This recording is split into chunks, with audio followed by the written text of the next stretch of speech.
The BRICS nations agreed that those who nurture, shelter, support and sponsor terror are as much of a threat as terrorists themselves. That's what Prime Minister Modi said today at the conclusion of the BRICS summit in Goa, leaving absolutely no doubt about India's primary focus or who he was referring to. Prime Minister Modi had earlier said the mothership of terrorism is a country in India's neighbourhood. The Prime Minister also had an important message for the world leaders gathered at the summit.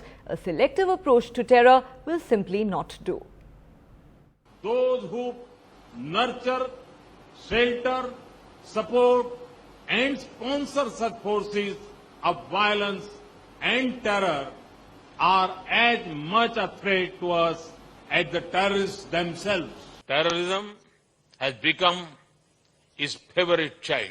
Tough words from India as the Goa Declaration was negotiated down to the wire. The final document called upon countries to adopt a holistic approach to counter violent extremism, dismantle terror bases and urge states to remember international commitments not to allow their soil to be used for terrorist activity.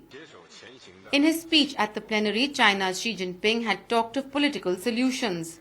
It is imperative that we step up coordination and communication on major international issues and regional hotspots, and act in concert to find political solutions to hotspot issues. While Prime Minister Modi strongly articulated India's position on countries that shelter terror groups and the threat of cross-border terrorism, specific references to India's concerns were left out of the final Goa Declaration.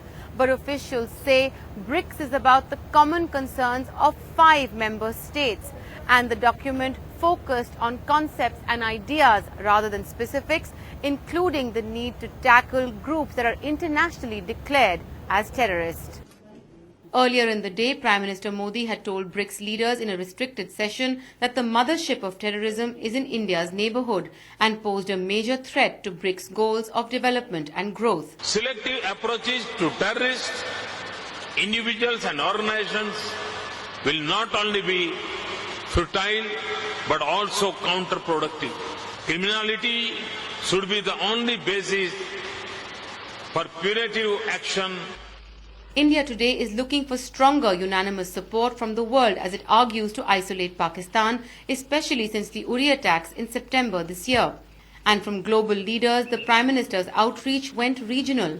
Leaders of Bangladesh, Bhutan, Myanmar, Sri Lanka, Nepal, Thailand and the Maldives, many of whom have already come out in support of India's position on cross-border terrorism emanating from Pakistan. With Esthan Pal, Suresh and Sandeep Hukan, this is Maya Mirchandani in Goa for NDTV.